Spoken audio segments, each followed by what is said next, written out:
Hi guys, this is Mohit, your contest prep coach.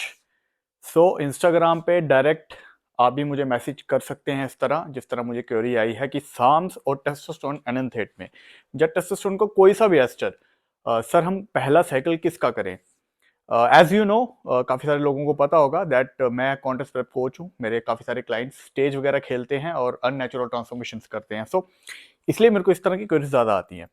अगर आपको मुझे कांटेक्ट करना है, इंस्टाग्राम पे ही कांटेक्ट कर सकते हो, ठीक है। जब अपनी क्वेरी डाल दोगे मैं वीडियो बना दूंगा। सो देखिए, सबसे पहले ये वीडियो एजुकेशन के लिए, मैं आपको एजुकेशन प्रोवाइड कर रहा हूँ, यहाँ पे मेरा कुछ प्रमोट करने का इरादा नहीं है। सबसे पहले हम समझ लेते हैं साम्स के बारे में, ठीक है। उसके बाद हम टेस्टोस्टेरोन के बारे में समझ लेते हैं, तो दोनों की सिमिलैरिटी और डिफरेंसेस आपको पता चल गए तो आप खुद से भी अपना डिसीजन बना सकते हैं। देखिए, साम सिलेक्टिव एंड्रोजन रिसेप्टर मॉड्यूलेटर, मेरे लाइफ का पहला साइकिल भी साम्स का था और बहुत ही ज़्यादा पॉपुलर आज की डेट पे है। कुछ लोग बोलते हैं इस पे रिसर्च नहीं है, बट इस पे काफ़ी ज़्यादा रिसर्च ऑलरेडी हो चुकी है अब। ये भी एनाबॉलिक्स की तरह ही काम करते हैं। ये लेकिन आपके एंड्रोजन्स पे ज़्यादा काम करते हैं, आपको एस्ट्रोजेनिक इफेक्ट्स नहीं देते, साइड इफेक्ट्स नहीं देते, और इसकी एनाबॉलिक टू एंड्रोजेनिक रेशियो भी डिफरेंट होती है as compare to anabolic steroids, ठीक है।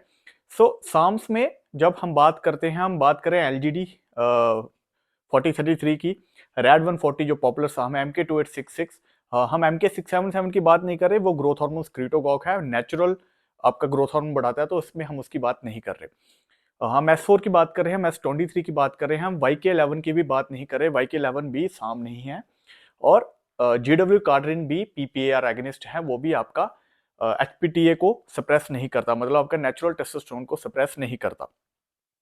तो बाकी जितने भी साम्स जो मैंने बताए आपको, LGD, red, MK2866, S4, S23, MK2866, ये सभी आपका नेचुरल टेस्टोस्टेरोन को सप्रेस करते हैं।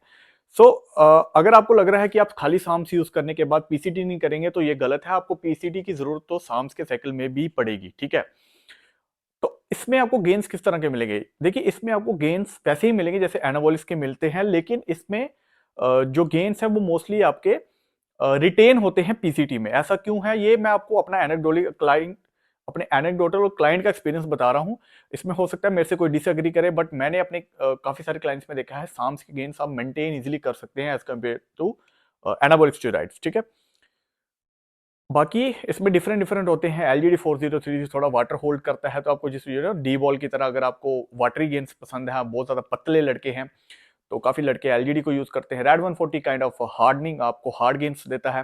वहीं पे MK286 लीन गेनिंग और कटिंग में यूज होता है। देखिए, कैलोरी डेफिसिट और कैलोरी सरप्लस ही डिसाइड करती है आपकी गेनिंग या कटिंग होगी। आपने समझ लिया साम्स किस तरह काम करेंगे, इसी तरीके से आपको बेनिफिट देंगे, बट इसके जो साइड इफेक्ट्स हैं वो नहीं है लाइक आपके एंड्रोजेनिक साइड इफेक्ट्स। आपका हेयर फॉल, गायनोकोमेस्टिया जैसी प्रॉब्लम मोस्टली नहीं आती अगर आप स्मार्टली अंडर कोच ये चीजें कर रहे हैं, अगर कर रहे हैं। वैसे तो करो ना अगर कर रहे हो तो, ठीक है। वहीं पे अगर हम टेस्टोस्टेरोन एनाथेट की बात करें तो बहुत ही सिमिलर है। हमारी बॉडी नेचुरल टेस्टोस्टेरोन को बढ़ाती है, ठीक है।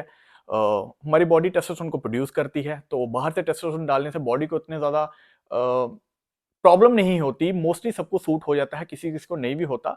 तो टेस्टोस्टेरोन हमारी बॉडी खुद से प्रोड्यूस करती है, तो हम बाहर से डालते हैं ज्यादा अमाउंट में, ताकि हमारे ज्यादा मसल मास बढ़े, हमारे फेशियल हेयर ग्रोथ ज्यादा होती है, हमारी जो वॉइस है वो डीपन करता है टेस्टोस्टेरोन, और भी बहुत सारे बेनिफिट्स होते हैं। लेकिन इसके साथ आपको एंड्रोजेनिक साइड इफेक्ट्स भी बहुत मिलते हैं, जैसे कि आपका हेयर फॉल, अगर आपकी जेनेटिक्स में है, सबको नहीं होता, अगर आपकी जेनेटिक्स में है, हेरिडेटरी है, तो आपको हेयर फॉल डेफिनेटली हो सकता है। आपको गायनोकोमेस्टिया जैसी प्रॉब्लम हो सकती है, क्योंकि ये एस्ट्रोजन में कन्वर्ट होता है, ठीक है। आपको प्रोलैक्टिन जैसी प्रॉब्लम डेफिनेटली हो सकती है, आपको एक्ने हो सकता है, तो ये सारी प्रॉब्लम्स भी हो सकती हैं। अगर आप मॉनिटर अच्छी एक TRT डोज पे चलाएंगे, अगर अंडर गाइडेंस सुपरविजन डॉक्टर की, तो आपको ऐसी प्रॉब्लम्स नहीं होती है मोस्टली। इसके गेन्स जो है ये भी आपको अच्छा खासा मसल मास देता है, लेकिन इसके गेन्स जब आप बंद करोगे तो आपका नेचुरल टेस्टोस्टेरोन ये एज कंपेयर टू साम्स, मेरे से कोई डिसएग्री कर सकता है, मुझे कोई प्रॉब्लम नहीं है कमेंट सेक्शन में, बट ये आपका नेचुरल टेस्टोस्टेरोन लंबे टाइम तक सप्रेस रखता है। अब इसमें दिक्कत क्या होगी, जब आपका लंबे टाइम तक टेस्टोस्टेरोन सप्रेस रहेगा, तो ड्यूरिंग पीसीटी आपको पीसीटी तो आपको साम्स में भी करनी है, इसमें भी करनी है। इसकी पीसीटी में आपको थोड़ा डिफरेंट करना पड़ता है। साम्स की पीसीटी में ऑलरेडी बना चुका हूँ, ठीक है, अपने दूसरे चैनल पे, इस पे भी बना दूंगा जल्दी। अब इसमें क्या होता है, आपको लंबे टाइम तक पीसीटी करनी पड़ती है, तो लंबे टाइम तक पीसीटी में आपका मसल होल्ड होने के चांसेस बहुत कम हो जाते हैं। अगर आपका नेचुरल टेस्टोस्टेरोन जल्दी रिकवर हो जाता है 20-21 दिन में, तो आप मोस्टली आप अपने गेन्स को मेंटेन कर सकते हो, ठीक है, जो साम्स के केस में देखा गया है। बट उसमें भी काफी सारे लोगों को प्रॉब्लम होती है, तो मैं यहाँ पे इंडिविजुअल टू इंडिविजुअल रखूंगा, तो मैं थोप नहीं रहा कि ऐसा होगा ही, it's all individual to individual, ठीक है। सो वहीं पे जब हम दोनों को कंपेयर करें तो आपने देख लिया इसमें क्या फर्क है क्या नहीं, ठीक है। और एक मेजर डिफरेंस जो मोस्टली बिगिनर्स को होता है कि टेस्टोस्टेरोन आपको इंजेक्ट करना पड़ेगा, वेयर एज साम्स आपको ओरल फॉर्म में लेना पड़ेगा, ठीक है। सो ये एक आपका डिसीजन हो सकता है अगर आपको साम्स वाले रूट पे जाना है। अगर आपको ओरिजिनल मिल रहे हैं तो पहली बात, फेक भी बहुत हैं, मोस्टली फेक ही होते हैं। तो अगर ओरिजिनल मिल रहे हैं तो आप 6 to 8 वीक का साइकिल से ज्यादा ना करें साम्स का, क्योंकि ये आपका एस्ट्रोजन में कन्वर्ट नहीं होता। और जो साम्स है आपका, आपको एस्ट्रोजन की बहुत ज्यादा नीड होती है मसल बिल्ड करने के लिए, प्रॉपर लिबिडो और आपकी सेक्सुअल एनर्जी के लिए एक रेंज में होना जरूरी है। तो साम्स के केस में वो पॉसिबल नहीं है, 6-8 वीक के बाद आपका एस्ट्रोजन क्रैश हो जाएगा। इसलिए इसके साथ लोग HCG ऐड करते हैं। अब HCG ऐड करने का फिर वो आ गया इंजेक्टेबल। तो लोग सोचते हैं अगर इंजेक्टेबल ऐड करना है तो हम टेस्टोस्टेरोन का साइकिल कर ले। अच्छा, टेस्टोस्टेरोन में आप 16 to 20 वीक्स का भी साइकिल कर सकते हैं, ठीक है। मैं बोल नहीं रहा, अगेन आई एम रिपीटिंग, मैं बोल नहीं रहा आप यूज करो, मैं आपको अपने कोचिंग एक्सपीरियंस से आपके साथ शेयर कर रहा हूं। तो ये ही डिफरेंस है दोनों में। अब आपको प्रोज एंड कॉन्स वे करने हैं और देखना है आपके लिए क्या सही है, ठीक है। और अगर सांस का लंबा साइकिल करना है तो आपको एनक्लोमोफिन या HCG जैसी चीजें ऐड करनी पड़ेंगी।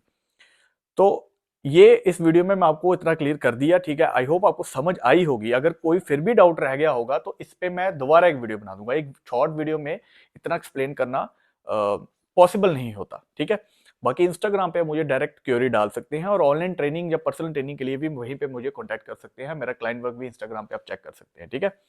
सो आई होप आपको वीडियो समझ आएगी। लाइक करो, वीडियो को शेयर करो, इस चैनल को ग्रो करने में हेल्प करो। लेके आता रहूंगा। Stay sexy.